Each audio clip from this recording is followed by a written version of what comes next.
people that have joined us, and so I'd like to welcome you. This is a presentation of the Arkansas Small Business and Technology Development Center with Melissa Forziat, Create a Profitable Marketing Strategy. And this is a 1.5 hour webinar today. So I'd like to welcome you if you're not a client of the ASBTDC and you need help with your small business. Please check out our website at sbtdc.uart.edu, and we would be happy to help you with consultations and whatever you might need. We'll post that information again in the chat along the way. But first, I would like to welcome Melissa again. She really is a part of our team here, and we always look forward to her presentation. So I'm going to go ahead and let her get started. Hey, Thank you. Melissa. Thank you so much for that, Julie. It's such a pleasure to be here. I know you're all dealing with a lot of snow right now. So to everybody who's already on, I'm so glad that you can be here. It's been my pleasure to be able to speak for ASBTDC for years now. I don't know how many sessions we've done together. And for those whose names are familiar, welcome back.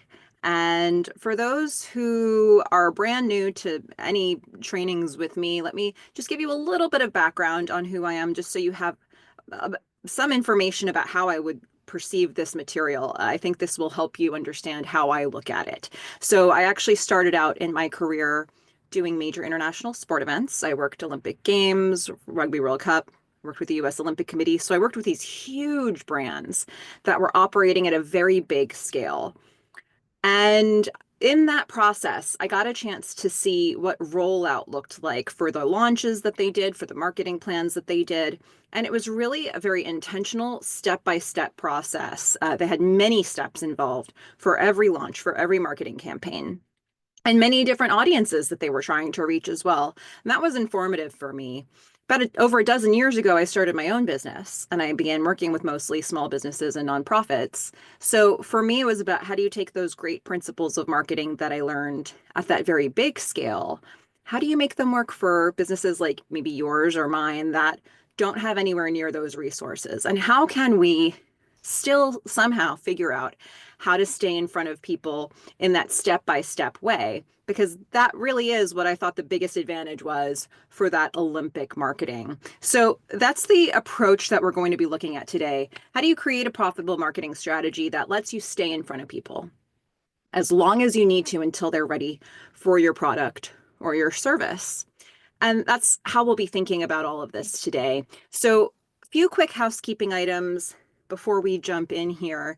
Now, you'll notice you're probably all on mute except for me at this point, but even with that, this is a good time to, as much as possible, minimize distractions on your end. I know it sounds like a lot of you are probably snowed in right now, so there may be a lot of distractions happening, but the more you're able to focus in on this material around your specific business in real time, the more you're going to get from this presentation.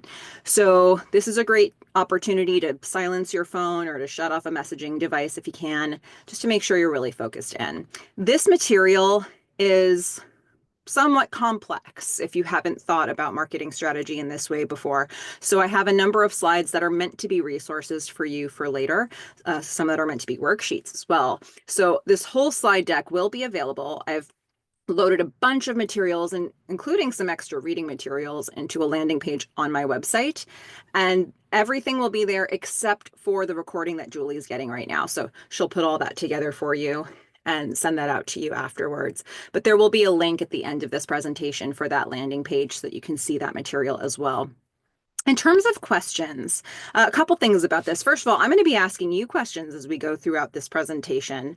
And that is an opportunity for you to let me know, for those who are on with me live, where you are in your business, where you are with this material. And so I'll encourage you to put your responses in the chat whenever we have those questions come up. So this is a great time. I've introduced myself. This is a great time for you to introduce yourself. So go ahead and look for that chat feature.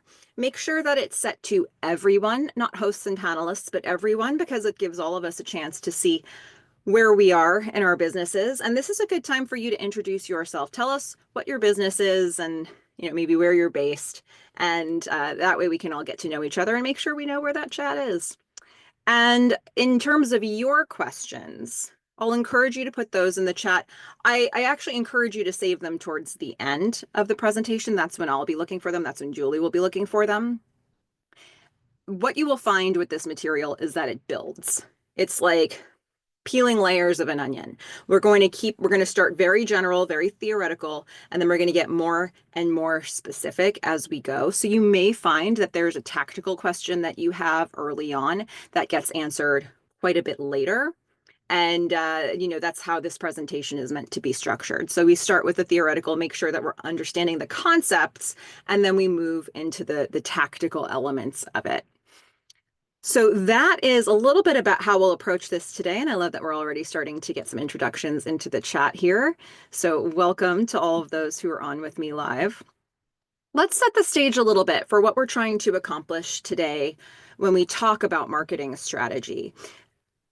This is an hour and a half long presentation, so some of you may be more used to 1 hour presentations from me. I just wanted to make sure you know up front, this is 1.5 hours. And is this the right place for you? Well, this material is for you if you want to convert more of your leads into actual clients or collaborators. Maybe you feel like you're having lots of conversations, you're getting in front of a bunch of people, but that's not turning into signed contracts or revenue in hand. So if you're in that space, we're going to start thinking about some tactical ways for you to approach it. This material is also for you if you want to make more money from the clients you have, or if you want to get more contracts, or whatever that looks like for your business. Maybe you feel like there's more work to be done. There's stronger relationships to be had with the people who already know you.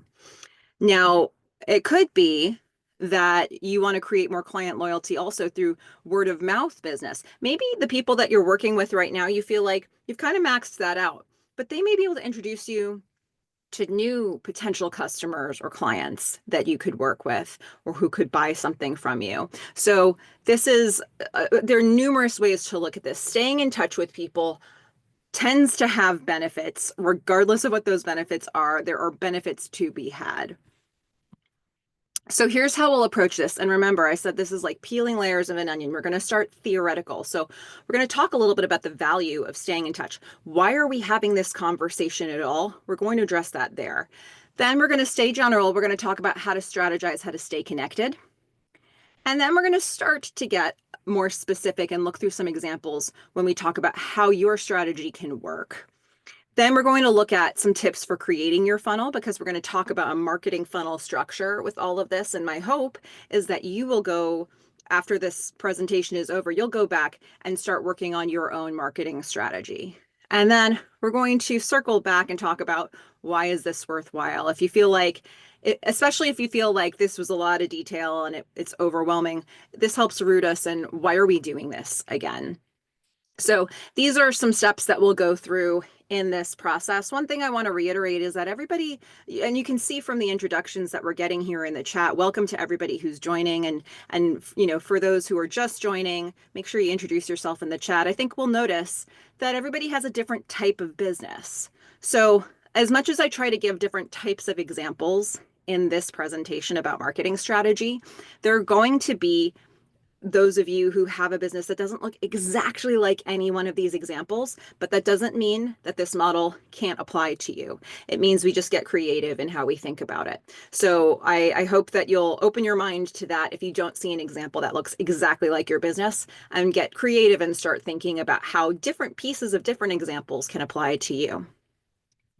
Okay, so I feel like I've set this up enough. Let's get in there. Let's talk about how to create a profitable marketing strategy. Now, remember, we're going to stay general here at first. We're going to stay theoretical. So let's start by talking about the value of staying in touch. Why are we having a conversation like this at all about marketing strategy? Why is it important to stay in touch with people?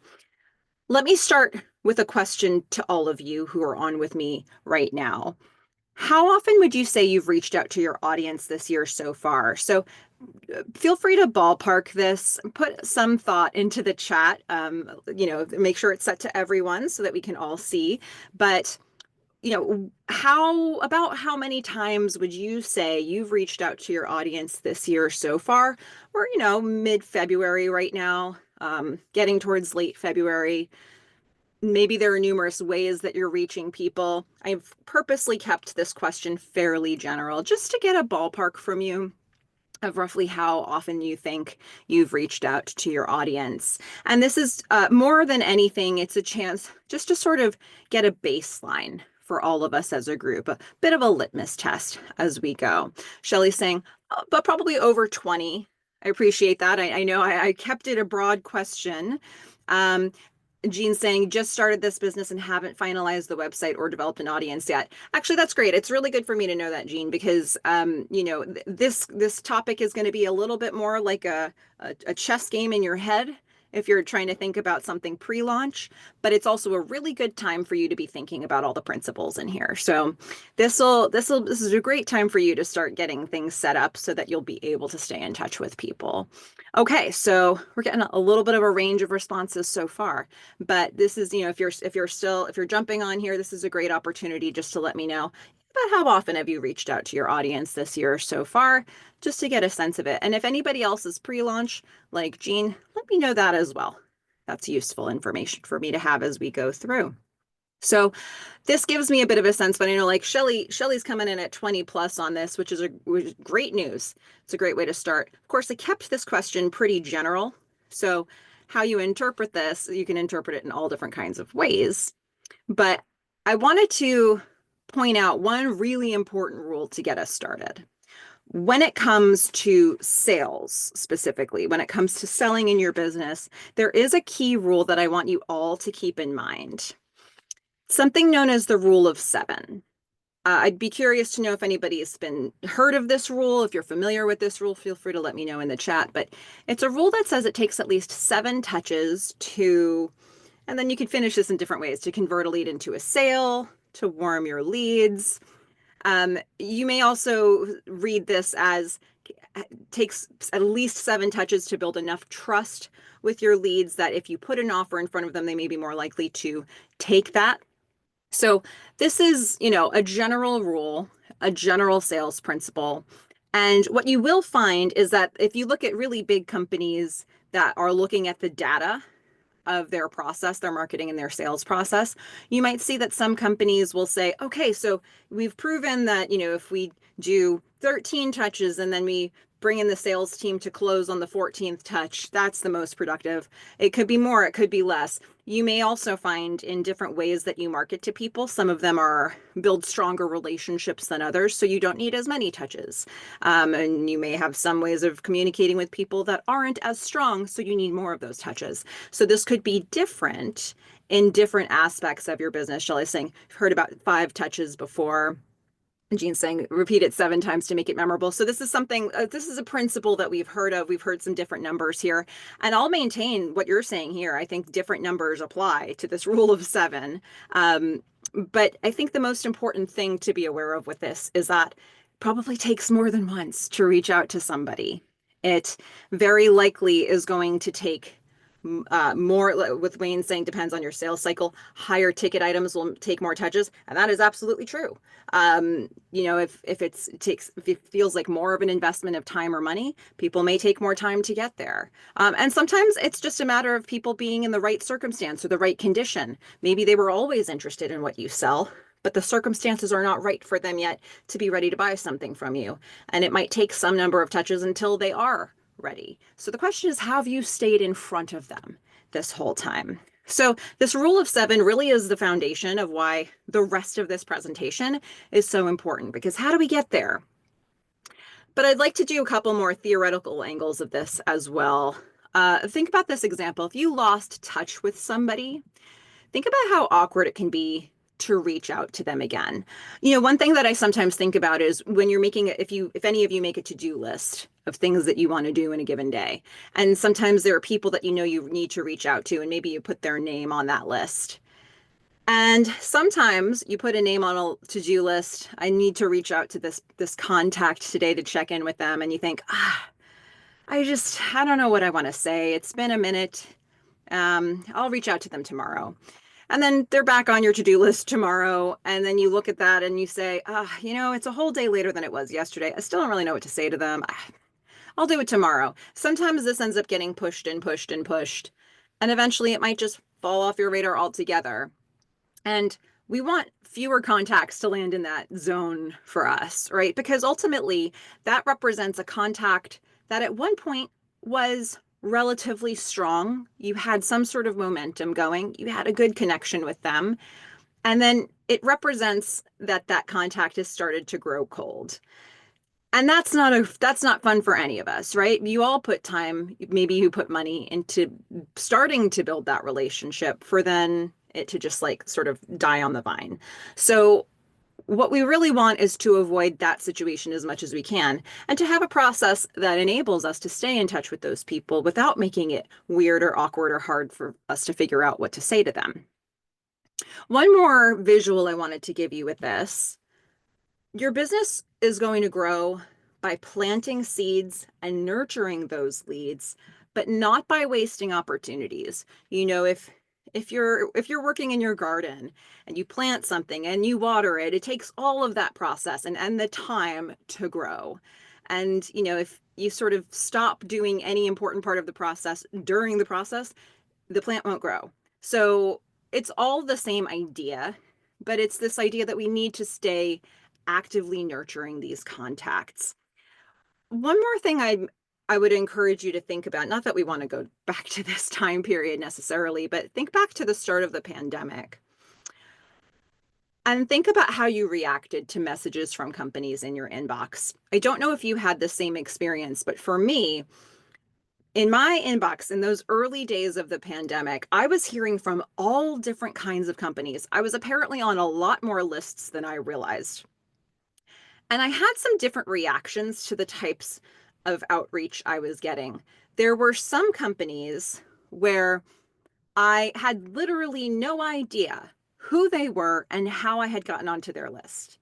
And I deleted their messages because who were these people? This wasn't important to me. There were some companies where I did remember how I had gotten onto their lists.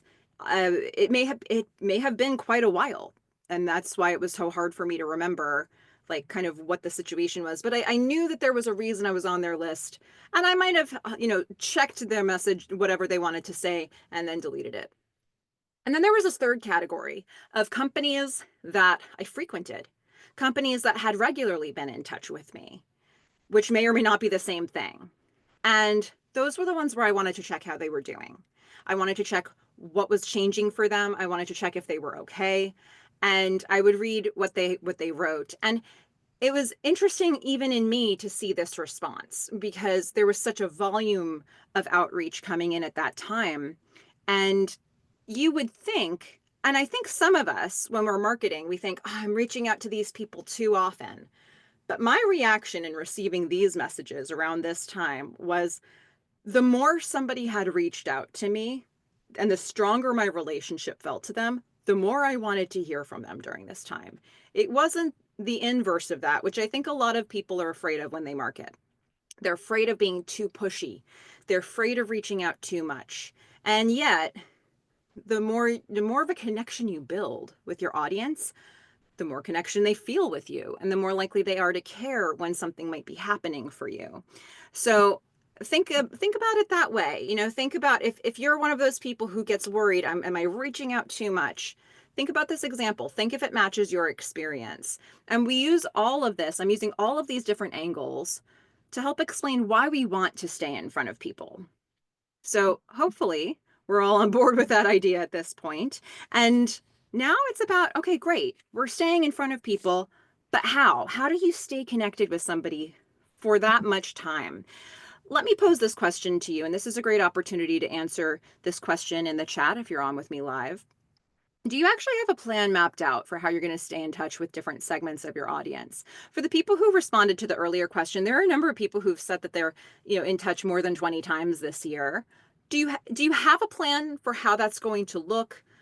Or is it something that's happening haphazardly? You've ultimately gotten to 20 plus touch points, but it wasn't necessarily a concerted plan that got you there. Let me know kind of where you fall with this. For those of you who are pre-launch and you haven't actually done outreach yet, do you have a plan for what that might look like in any form? I know today we're going to be working on really fleshing out what that plan looks like, but let's see kind of where we sit with what your baseline is right now. Jean's saying, I plan on email and telephone at this time. Your website will be available for information and point of contact information. Great. And hopefully, as we go through this, you'll get some more ideas to see if you need to fill any of those areas out. Wayne saying, yes, email automation is scheduled and built out. Perfect. And let's see if there's any other angles of approach that you can make here as well, if anything comes to mind for you. Shelley's saying, been working on formalizing a plan. Jean's already getting more ideas. Perfect. So, as we go through, I'll give more examples, but this is helpful to get a baseline of where we are with it. A lot of us have a starting point of a plan, and let's just see if there's more that we can add to it as we go, or if there's ways to refine it as we go through this. Ultimately, the better your plan is for how you're going to follow up with people, the better your follow up is actually going to be.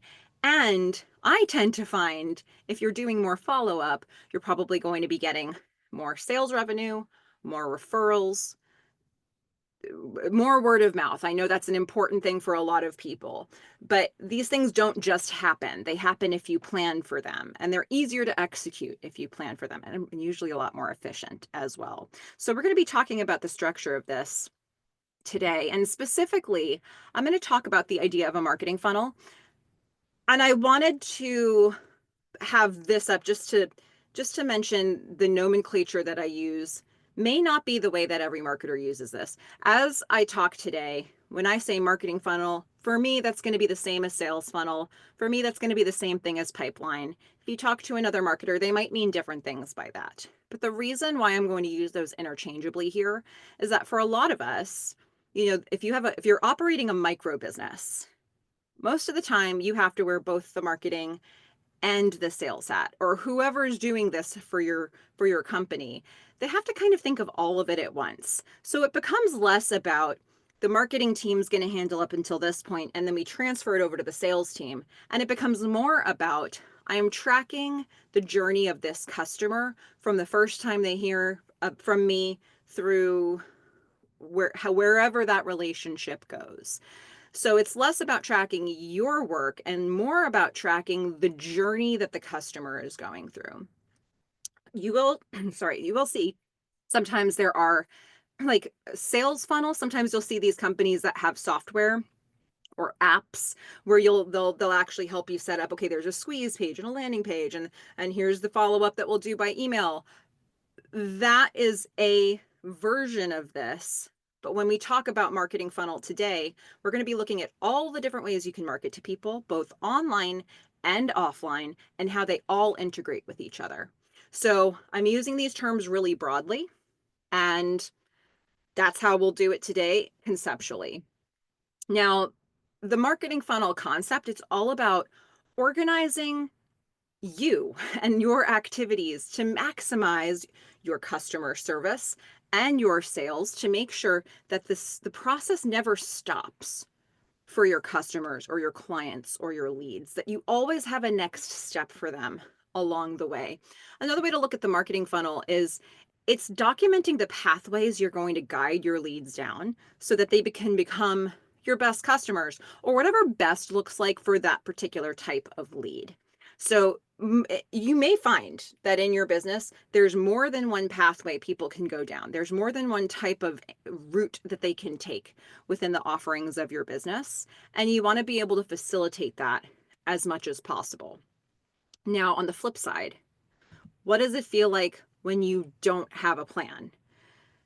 And if this sounds familiar to you, I get it. I've been there. Let me walk you through my strategy before I had a funnel. So what you're seeing here is this picture is actually from years ago. I was living in Seattle. This is from jury duty. Spent a couple days in jury duty. It just so happens that I was called the same couple days as a friend of mine. So he sat next to me, and at the end of 2 days, he took this picture because he thought it was so funny that I was the only person in the room who basically hadn't left her chair for 2 business days. And I thought about that, and I thought, what was I doing all that time? Really, I know I was always working, but what was I really doing? And how much of it was actually productive? I didn't really have answers for it at the time. This was really early in my business, and it became sort of a wake-up call for me. So I took some time and I actually wrote out what I did. And what you're seeing behind you, this is representative of what I did for marketing. Just marketing in my business, not necessarily serving clients, but what I was doing to put my business out there.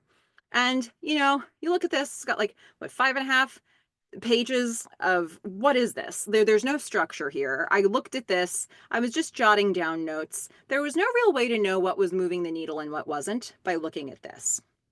And I thought, okay, well, this is a start, but what do I do to make this make sense? Because I bet there's things I'm doing that aren't really helping, but I'm still spending time on them. And maybe I can get some time back by really investigating this. So I started to put some structure to what I was doing. And then, in time, I sort of developed more of an organization around it. And what you're looking at here, it's not meant to be legible. There are going to be examples that you're going to be able to read later. I just want you to get a sense that these things can be organized. Looking at this top level, this was me documenting how people hear about my business for the first time. And then the steps they go through, you can see some of these arrows pointing to where they might end up in the flow chart of it all. And as we work through, this is where they're starting to become really strong customers or clients, and how I'm serving them in that way, how I'm staying in touch with them. But by doing this, I was instantly able to start seeing things that weren't leading anywhere.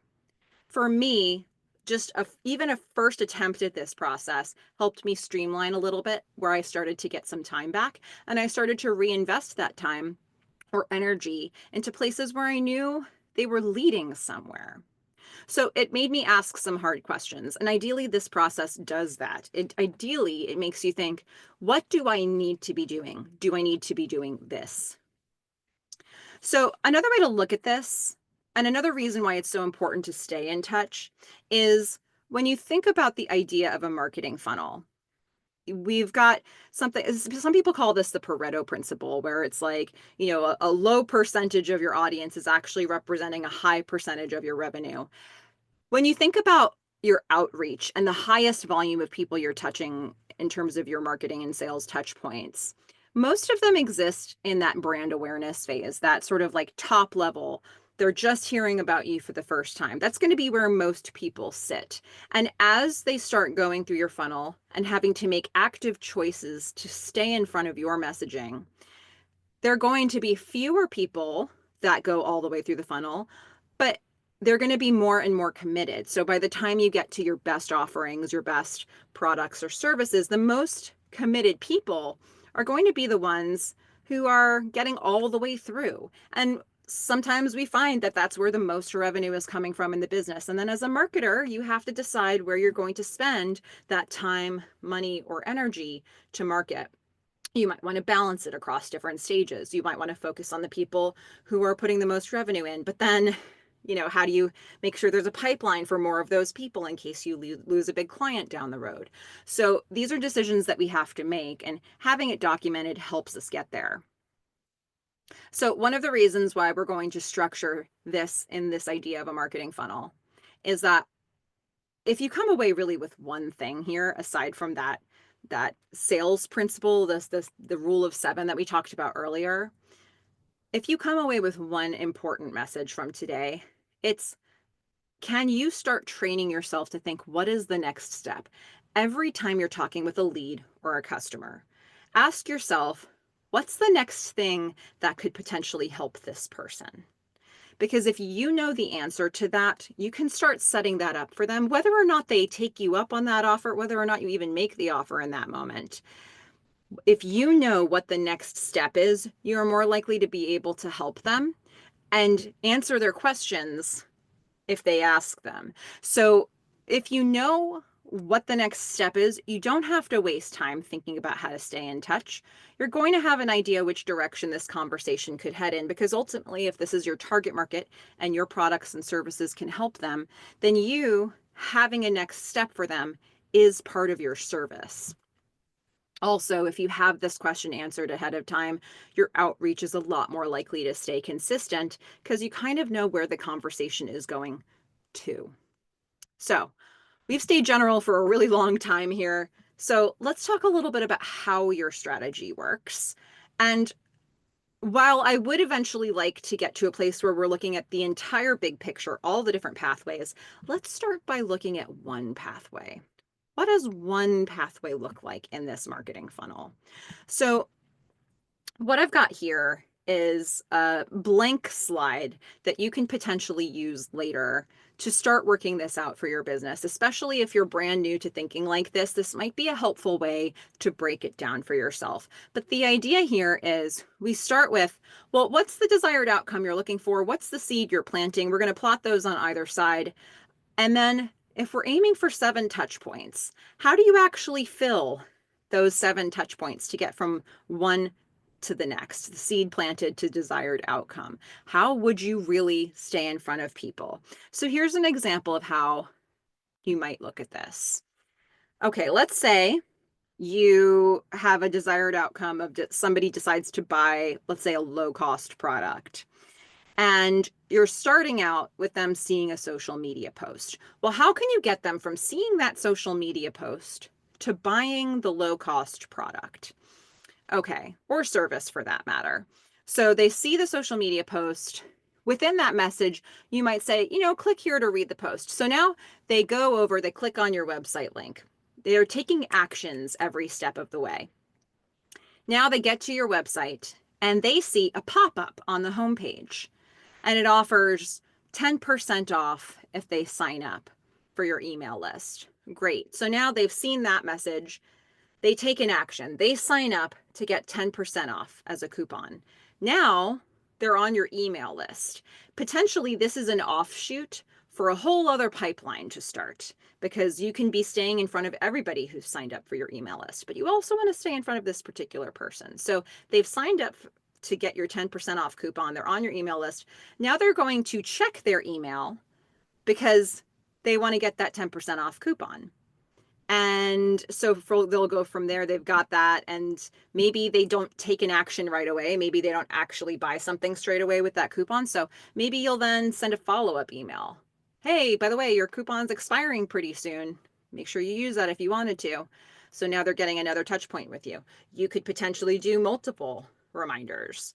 And then hopefully that keeps going until they decide to buy the product.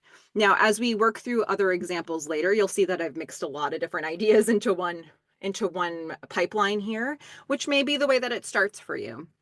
But later we'll break it down a little bit more. But this is a way to really stretch yourself to say, what does it actually look like if I'm trying to stay in front of people for a while?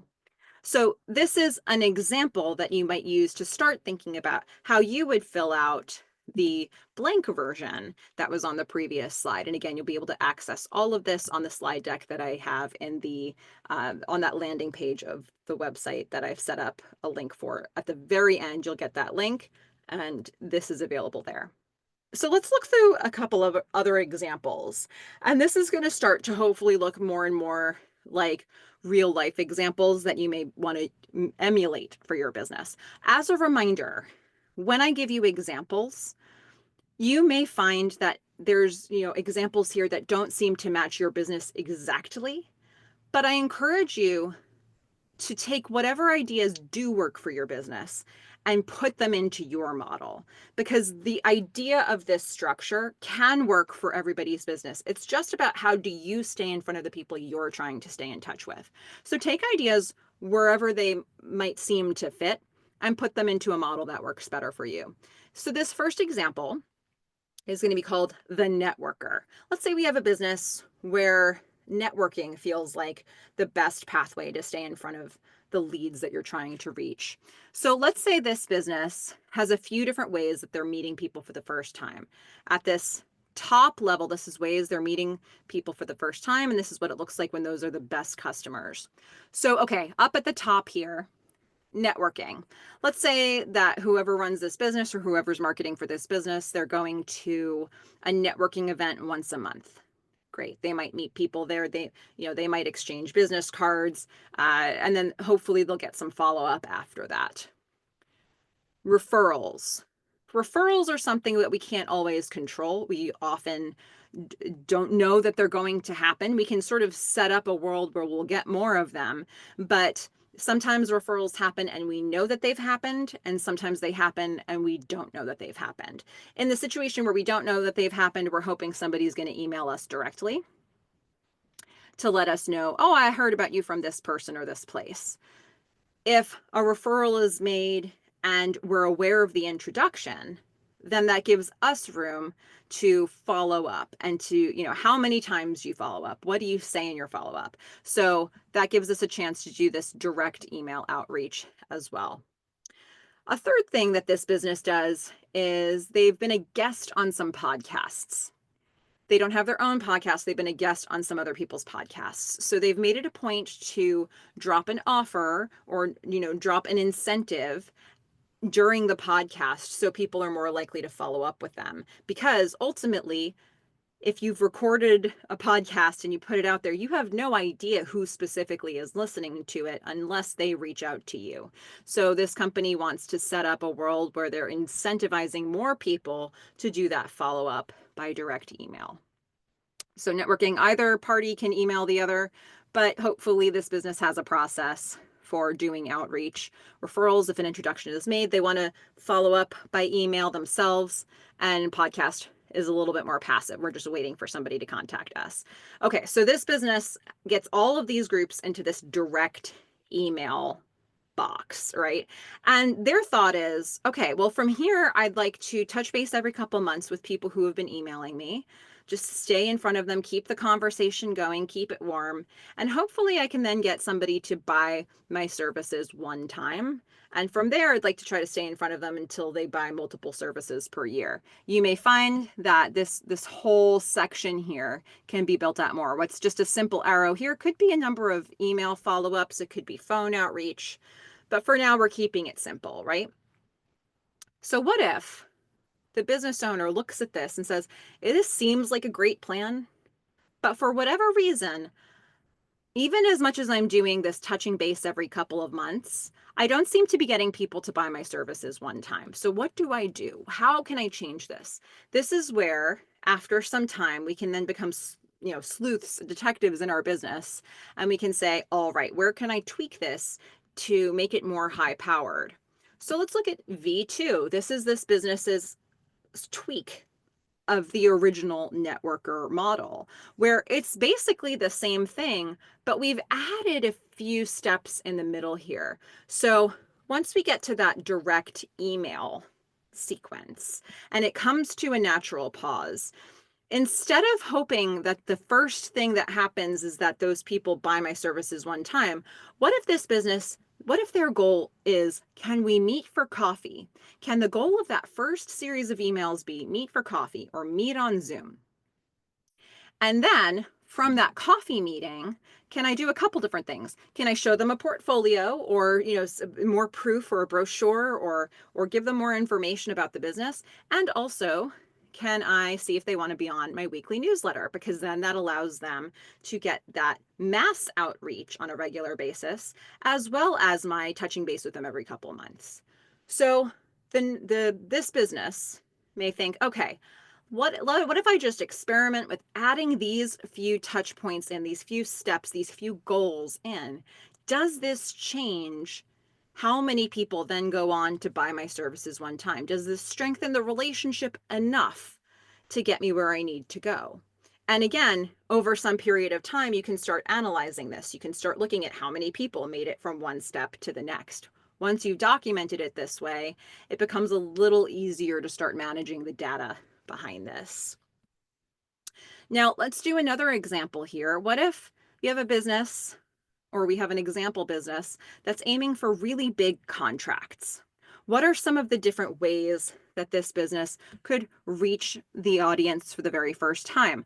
Well, one thing they can do is list building, cold list building. Maybe they know what type of clients would be the right clients for them. So they're going to look up contacts. They're going to do market research. They're going to do research on the internet. They're going to start finding companies and names of people to reach out to, finding email addresses or phone numbers, and then just start doing cold outreach to them. That's one potential pathway. It could be that the big contracts might come from an RFP. So companies that are looking for suppliers or vendors might say, please put in a request for a proposal. And so that somebody at this company is looking for all of those requests for proposals so they can start completing them. And it could be that in addition to that form, they send some follow-up asking for clarifying information, starting to build a relationship by email. A third thing this company might do is make sure that they're on supplier lists. It's perhaps maybe a more passive thing to do, but maybe they want to be sure that at least their name is there so that they're in consideration if people are looking at these supplier lists. And from there, if somebody sees them on a list, that person, that company might reach out to them by email. Okay, so we've got all these different pathways where people can hear about the business for the first time. They're in this direct email chain, and eventually that'll hit a natural pause.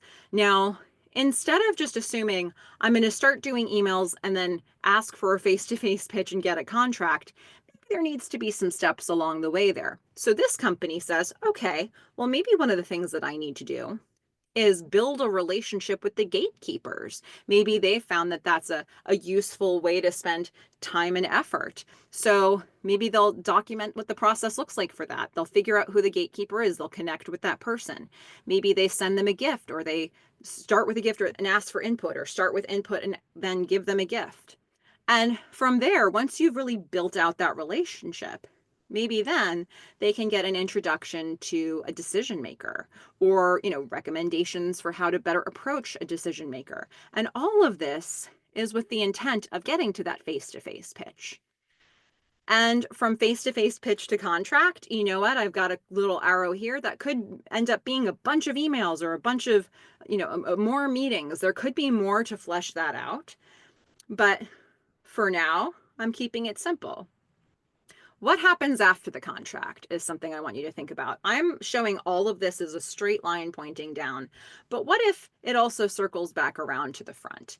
What if you can make this a yearly contract, or there's a certain amount of time where you can renew it?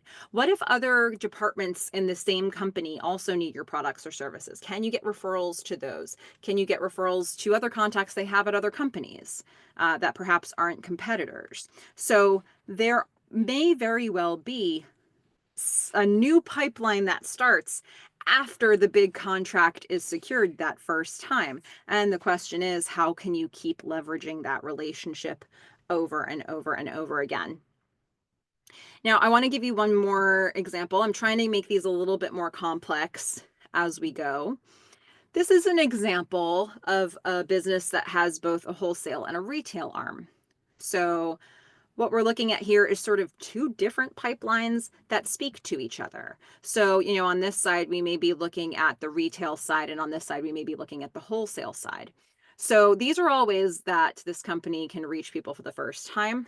Let's say, for example, it's a company that sells blueberries. Okay, so how can people hear about them for the first time on the retail side? Well, it could be referrals. There might be people who enjoy these blueberries and say, have you heard about this company that sells blueberries? So good.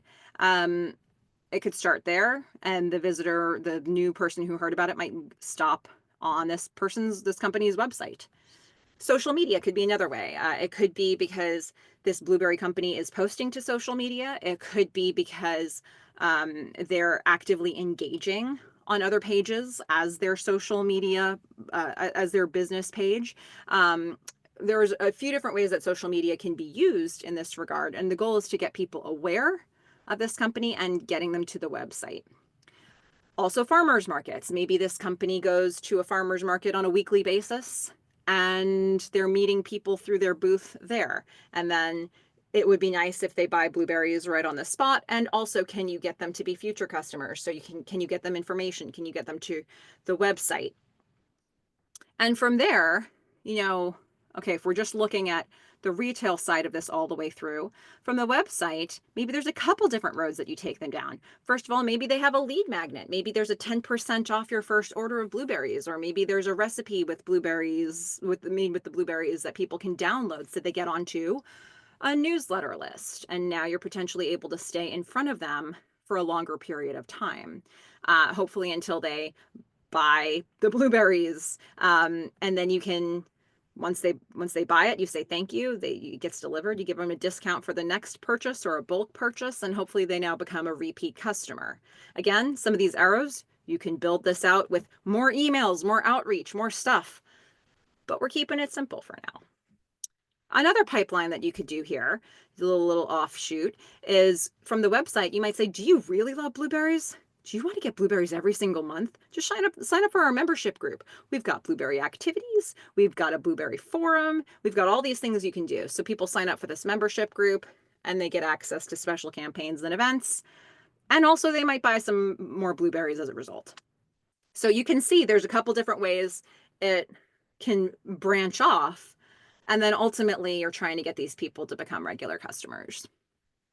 Now, on this wholesale side, this company might say, I really want to end up at some cooking trade shows. So that's going to be a good place for me to make some contacts. Also, I might do some list building. Maybe this company is going to make a list of every bakery in a certain radius because maybe they need blueberries to make their blueberry buckle or whatever other, blueberry pie, whatever goods they're making. They need to get the blueberries from somewhere. So why not reach out to them? So it could be that you're making that list, but either way, you might end up with some direct email follow-up. Now from there, this company might find, okay, I'm going to need a line sheet or a sell sheet or whatever the sheet is called in this industry, where you're explaining the product, explaining your story, explaining the price point. You hand that out to the buyers of these companies.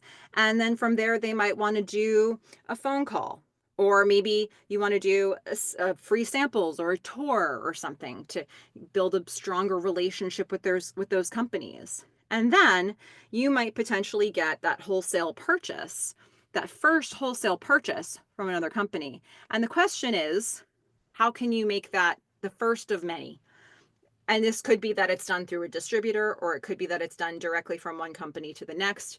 But can it be, the next time they make a bigger order, or they start making consistent orders, or they're re-upping every couple of weeks? So this is the type of thing where, again, we don't want that to be at the end of the line. Now, the reason I did this example is that while we're looking at two different pipelines here for this company, they do kind of feed each other, because on this side, if this company can say, you know what, I've got X number of people on my newsletter, I've got X number of visits to my website, I've got X number of people following me on social media, I've got X number of people in my membership group, I've got people who love my blueberries. So hey, bakeries, people knowing that you're buying my blueberries is going to make people want your blueberry buckle. So that's information that can be a selling point to these other companies. It's something that this blueberry company can bring to the table that another blueberry company might not. On the other hand, if this company has some pretty cool things to say about the other businesses that they're working with, the companies that they're connecting with, the bakeries, the companies they've met through trade shows, they can start documenting that for all the folks who are in this pipeline. Hey, you might want to buy my blueberries as seen in the following 5 bake shops that you love so much in your neighborhood. So this information really does add like a feather in the cap to the other side of this as well. So, okay, let's take a deep breath for a second, because ultimately your marketing funnel is a visual documentation of every pathway. I started these examples with one pathway in a straight line, but as you can see in subsequent examples, I've been trying to get a little bit more complicated each time. For those of you who are already feeling like your brain is trained to think this way, when you see some of these arrows that I have connecting one thing to the next, you may feel like, you know what, there's a lot more that can be done in those arrows. Great, there is a lot more that can be done in those arrows. For those of you who feel like, okay, this is a lot to think about, just get some practice thinking about what these next steps actually look like, because if your needle moves even a little bit in this direction, it will make a difference in your business. At the end of the day, though, your funnel is going to be a visual documentation of every pathway, because if we just had one pathway for every single way that we could reach customers, we're probably going to have a lot of inefficiency in how we run our business. There are places where we can get different people to come to the same place. maybe a whole bunch of people merge on your newsletter or something like that. And so it helps to be able to see it all in one spot. Your business is complicated. And you'll see even in how I've represented it with these arrows, there are a lot of things that sometimes point into the same direction. And that's where you can start to create efficiencies in how you manage your business. So I wanted to show you one more example that will begin to show you that you can have different types of marketing that are all represented in one funnel. Now, this may look complicated at first, but actually, on the left-hand side, we just have the networker. You've already seen this. So when I look at something like this, I'm thinking, how does this business reach people for the first time? And what does it look like at the bottom here when they've got like their best customers?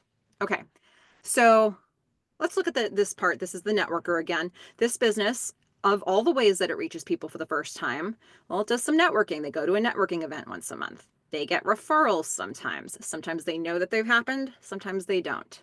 Podcast. Again, they've been a guest on some podcasts. We've seen this one worked out before, right? All of those things can lead to direct email. They want to meet for coffee, send the portfolio, touch base every couple of months just to stay in contact with those people they met for coffee with. And hopefully they can eventually get those people to buy their services or products one time. And then hopefully they can buy multiple times per year. They stay in front of them so that they can become repeat customers. That was the networker. But they also have a couple other ways that they're staying in front of people or getting in front of them for the first time. So maybe this company puts an ad in a newspaper from time to time, and they're going to drop an incentive in there. They want people to actually do outreach or sign up for something, which might put them on their newsletter so they can stay in front of people until they sign up for services or products one time, and then maybe become a repeat customer. On this side, we've got a more of an online pathway. So this company is listed in some local directories because they want to make sure that they're mentioned there because people do look at those resources. Great. So they've got a listing. It's kind of a passive thing, but it's there. Social media. I didn't specify which platforms, but they make a choice on what platforms they want to be on. They're doing some posting. They're going out. They're doing some engagement with other companies or with potential customers. They're bringing all those people back to their website. So that's another path. And then also on the right-hand side here, we've got Google search. People can look up terms on Google or any search engine and potentially find the website of this company. Once they get to the website, they might not be ready to become a customer yet. So we got to give them some information, maybe get some blogs out there so that they can read up on this company's values or philosophy or how they do what they do. And then from there, maybe now people are starting to sort of get on board. So maybe they buy some low cost products or services. Okay. And then maybe they kind of like those. So we have some bundles available for them, like a bunch of low cost things bundled together in a slightly bigger offering. And then from there, maybe they get a monthly supply of whatever the thing is. Right now, what you'll notice here is I'm starting to introduce this idea of like sideways arrows. You could also have arrows going back. Somebody starts getting a monthly supply and you have them on your newsletter list so that they can offer other things, get them to an event. There's all different things that you can do with this. But having a sideways arrow or an arrow that goes back isn't a defeat. It's saying, I'm trying to get you to the right place here because there's other things that you might be interested in. So, somebody signs up for something from that ad in a newspaper, for example, if we look at the middle, and maybe they end up getting a direct follow-up email from this company, a personal thank you. And maybe that becomes a strong enough relationship where they can be taken into this other side of the pipeline. So hopefully what you're seeing here, because who knows what this business is? And this may or may not look exactly like a model you can take and use for your business, but maybe there are some ideas that you can grab and that you can start putting them into your plan. And this all brings me to a really important part of this. Tips for creating your own funnel. I can talk you through examples all day long, but the most important thing is that you start working on this for your business, that you start taking ideas that feel relevant to you and working them into what your outreach plan is going to be. So when we do this, there are some orders of the steps that I would do here. And actually, the first thing that I would recommend is to ask the question, what belongs in your different tiers of the funnel? And you've seen these tiers as, you know, the way people are hearing about my business for the first time, how I'm staying in front of them and staying with them until they look like your best customer. What goes into all of those levels?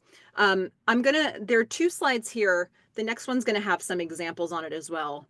But I wanted to mention that on the landing page, at the end of this presentation, there's going to be a link to a landing page with more resources. And one of those resources is going to be a way to help you start brainstorming what's in your tiers for your business so that I'm not just leaving you in the lurch at a really important point. So let's start with what's in the entry level. How are people hearing about this business for the very first time? I'm going to have some examples of this on the next slide, but I'm going to talk through it generally here. From there, how do you stay in front of them where they don't have to spend money to do that? Maybe you have to spend money to stay in front of them, but they don't have to spend money to continue to consume your messages. And depending on how big the offering is that you have, sometimes we have to spend more time in the free zone, and sometimes we don't have to spend as much time. And then we've got low price, mid priced, high priced. For different people here, you may have natural things that fall into these categories. You may have to do a little thinking. You may have one that you don't really have at all. So this is something where we just have to think about the progression that's meant to happen here as it relates to your business. When we think about examples of this, entry level, how are people hearing about your business for the first time? Is word of mouth a thing for you? Is social media a thing? Flyers around town? Do you have a storefront with signage on it? Do you have lead generation tools that you're using? Are you sponsoring or going to community events? Are you doing networking of any sort? I used list building as an example on a lot of those previous examples, where you're making your own list of possible contacts and doing outreach with them.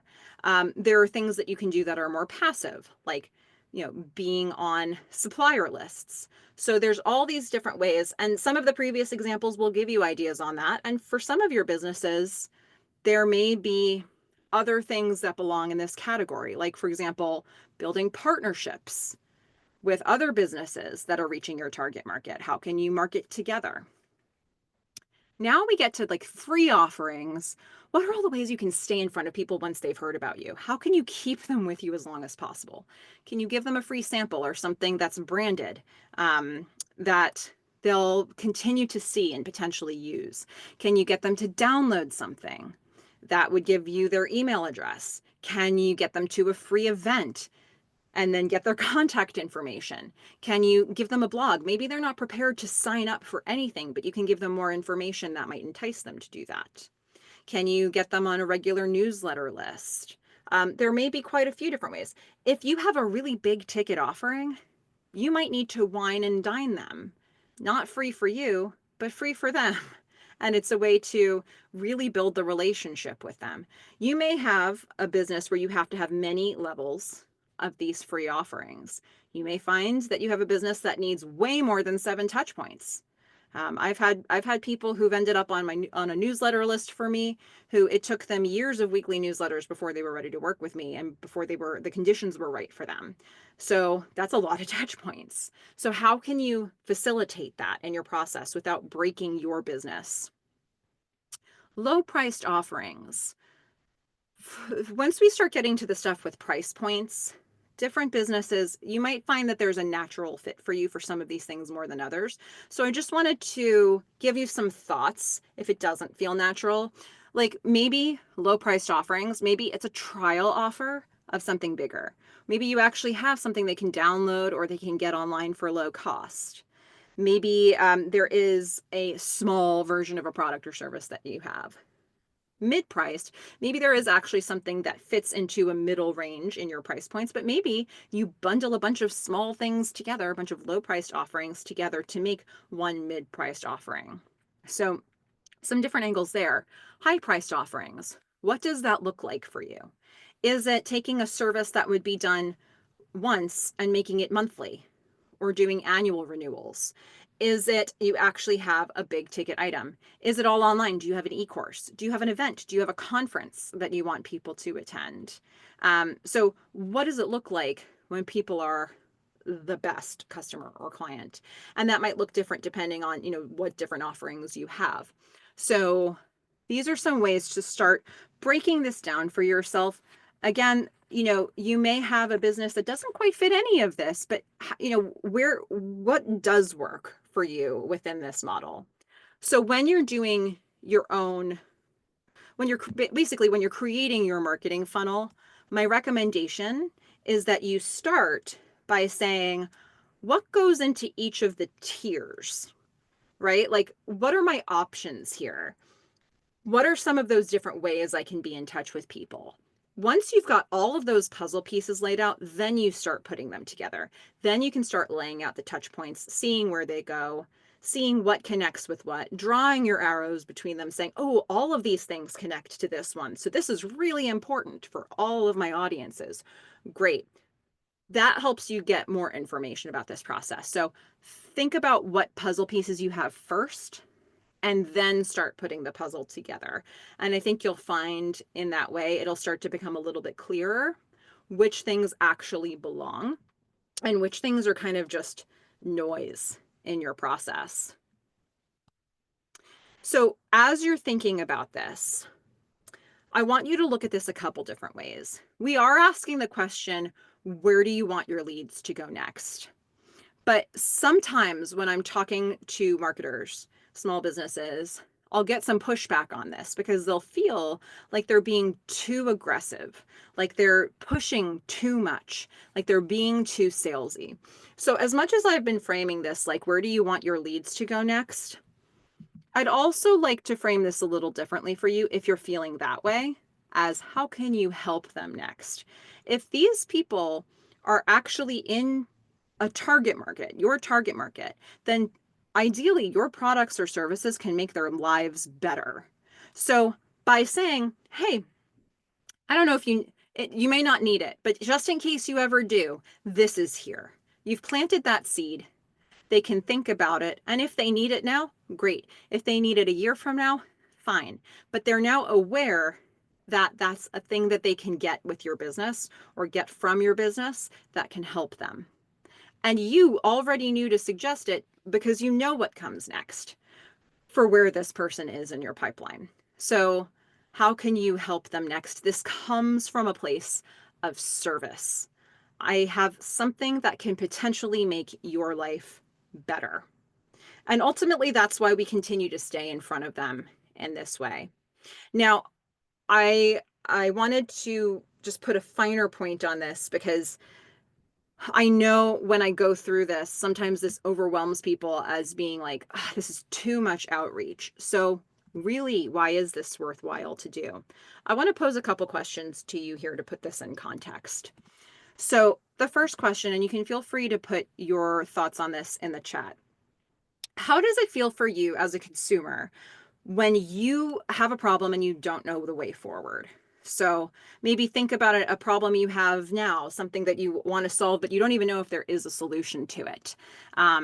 Something that you're trying to figure out how to deal with it. You haven't quite come up with an answer. You don't even actually know if there is an answer to this question. But you're a consumer, right? It would be nice to know if there was something out there. So how do you feel when you actually have a situation, a problem in the world where you don't know the way forward with it?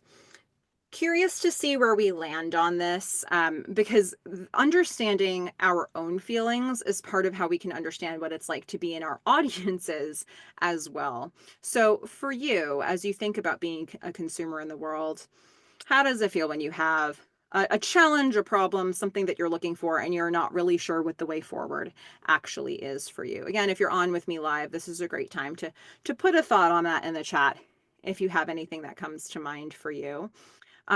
Wayne's jumping in and saying frustrated. That's totally fair. Totally fair. If anybody else wants to jump in with anything, let me know. Shelly's saying confused. Yeah, I mean, those both resonate for me as well. Let's see if anybody else has thoughts as well. But I mean, so far, frustrated and confused. As consumers, you've got a problem, you're not sure what the solution is, or if there is one. We're feeling frustrated, we're feeling confused.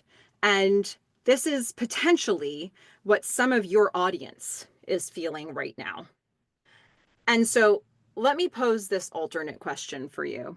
And I'd like to get your thoughts on how you feel in this scenario. How does it feel when somebody offers you solutions?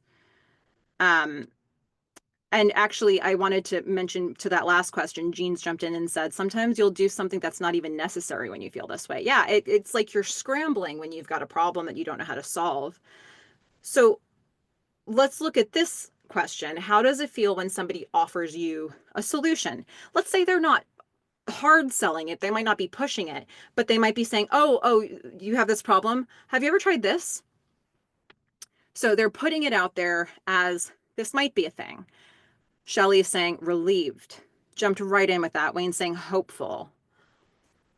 Okay, so those are the first couple of words that are coming to mind. Again, feel free to jump in if you have an immediate reaction to this, but think about how different so far these feelings are.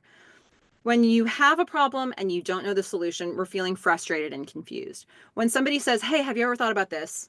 Here's a potential solution. We're feeling relieved, maybe even hopeful. Okay, so that is potentially how your audience feels. As much as marketers, we can sometimes get in our own heads and say, oh, they don't want to hear from me on this. They don't want me hard selling on this. They don't want me pushing this on them. There's a lot of ways to market. There's a lot of language that you can use when you plant a seed with somebody. It doesn't have to be a hard sell every time. It can just be, oh yeah, you're having this. Yeah, I used to have that too. I tried this though. I don't know, maybe that'll work for you. Something as simple as that. It doesn't have to be a forceful thing, but it might make the person on the other end feel relieved or hopeful to know that this exists for them.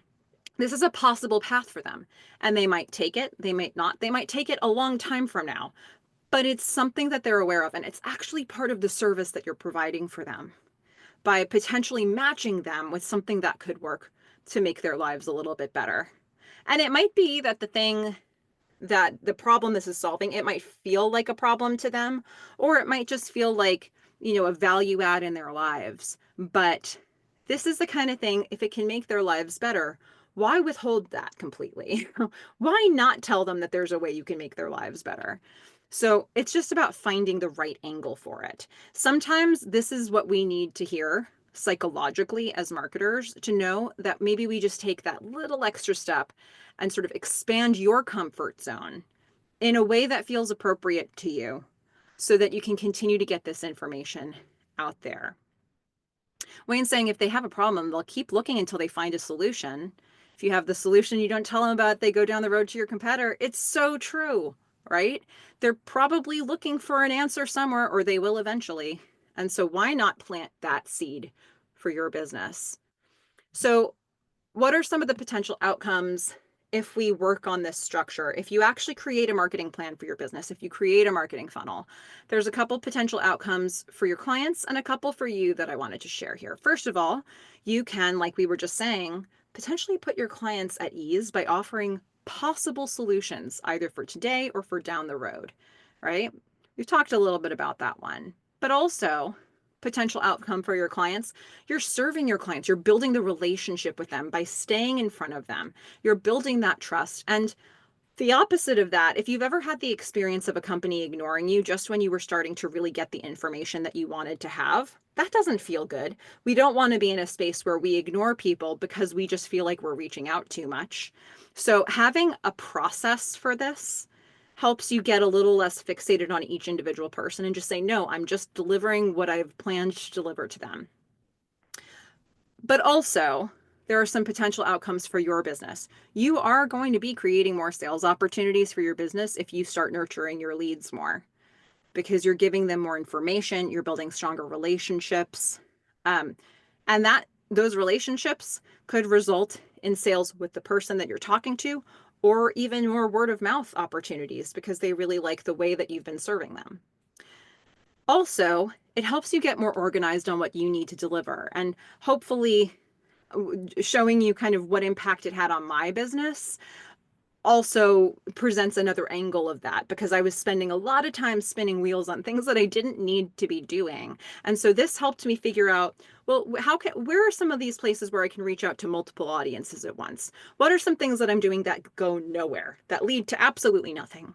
These are things that I was able to look at once I saw it in front of me in a way that it was a reality check for my business. And I find that for clients that I've worked with, for different people who create marketing funnels for their business, they get different kinds of reality checks. I've had people who figured out they weren't really offering anything, that they were just doing a ton of lead generation and nurturing, but it wasn't really pointing to anything. There's all different kinds of outcomes you can potentially get here, and this puts a lot of honesty to it because you put a visual on it all. So, in terms of benefits for your business, like it did for me, it can help you identify busy work. It could also potentially help you fill some gaps. You may find I'm doing a great job of reaching people here, and I'm doing a great job of staying in touch with people here, but I'm missing something in the middle that's going to help me actually gather their information. You may find that there's a step missing, that if you just inserted it, it might actually make everything else flow better and more productive. You also might find you're at a stage in your business where you want to delegate things. And that can be a really hard stage for business owners because for some of us, you have so much ownership, so much control. It's your baby, this business. And then how do you start giving away some pieces of the work? So having things laid out in this way may help you say, well, I would be comfortable delegating this, and so you start with that. Or here's things I'm definitely not comfortable delegating, and you look at everything else. And then, sure enough, once you see the pipelines, you might say, okay, well, we started with this. I kind of trust the person that I hired to do this. So why not give them the next three things on that same pipeline because it's already connected? And then a fourth element that could be helpful here for your business is strategic planning for the future. Sometimes we realize, like, wow, this is a lot what I'm doing.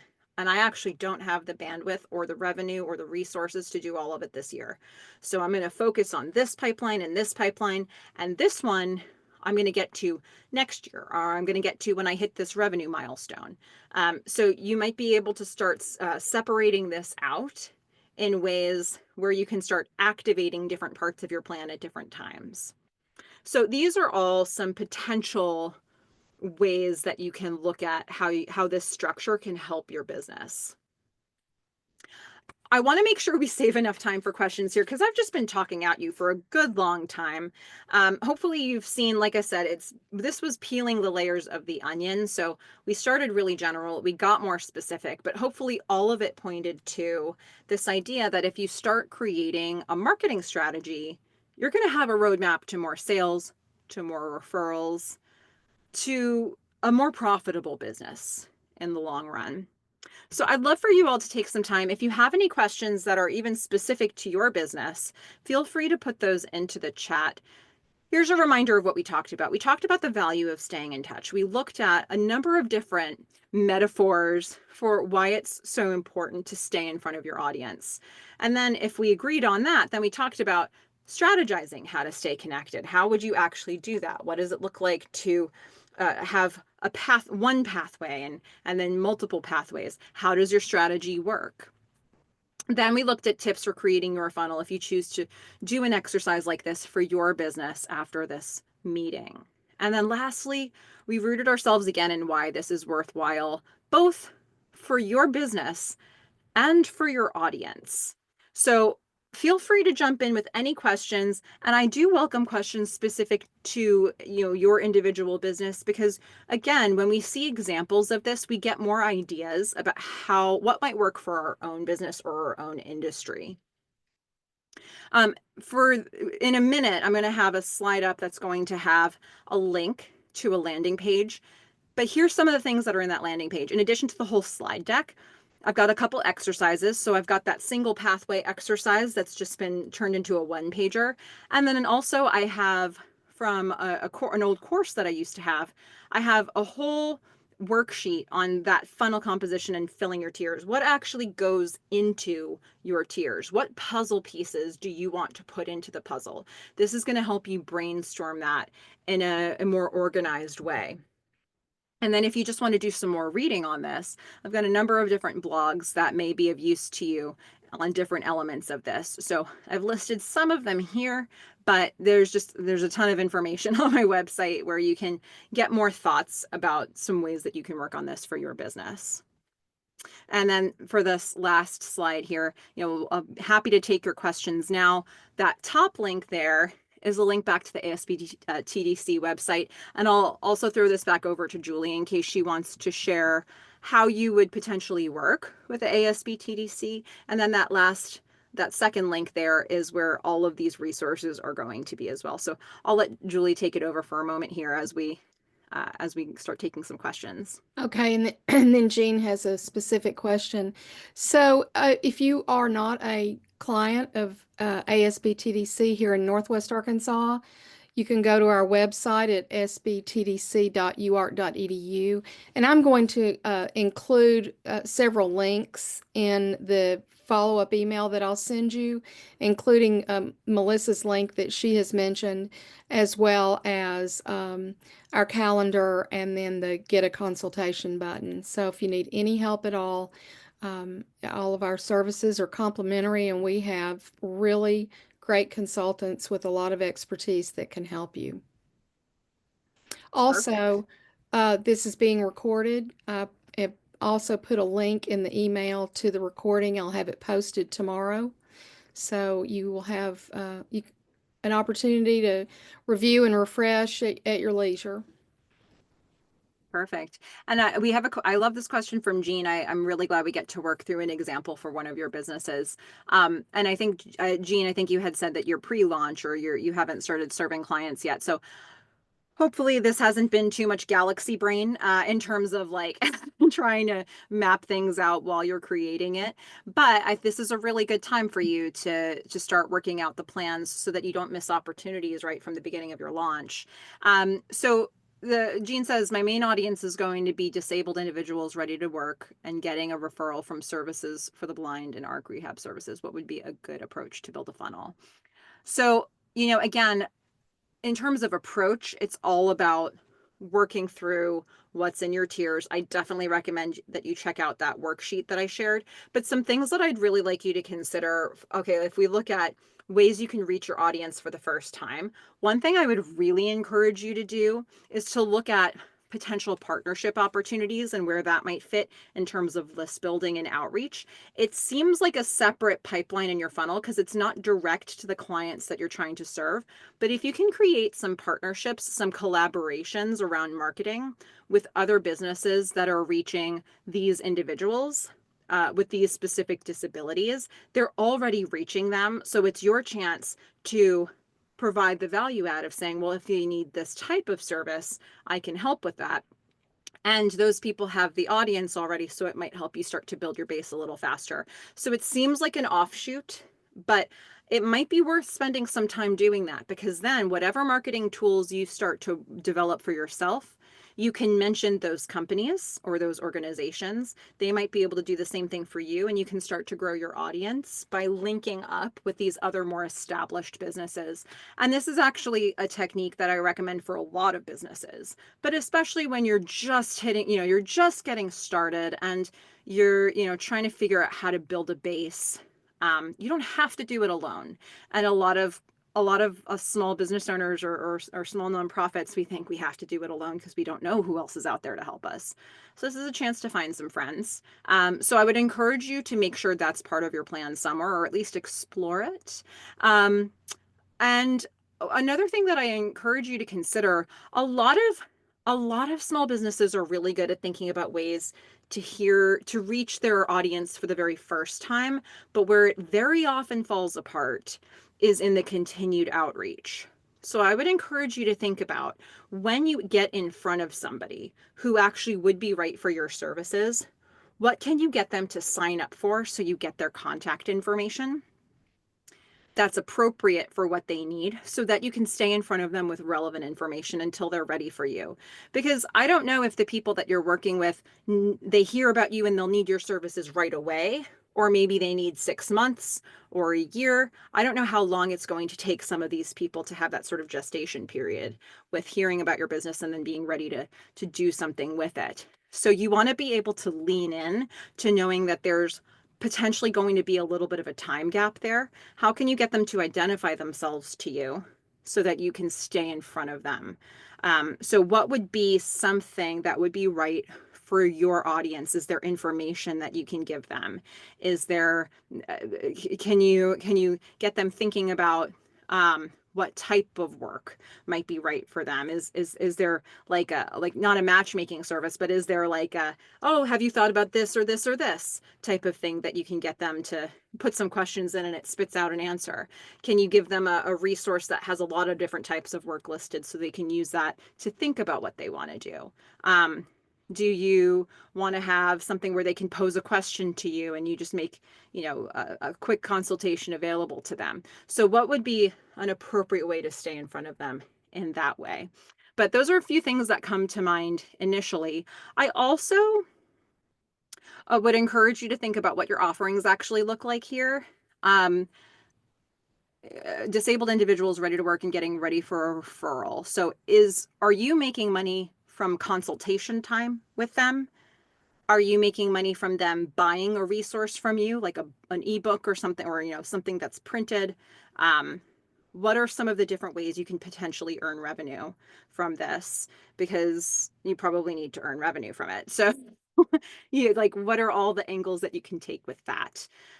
Especially knowing that this is a group of people who they are not currently working, and you may feel like you need to give them something, but you also need to have a business model here. So those are some of the things that initially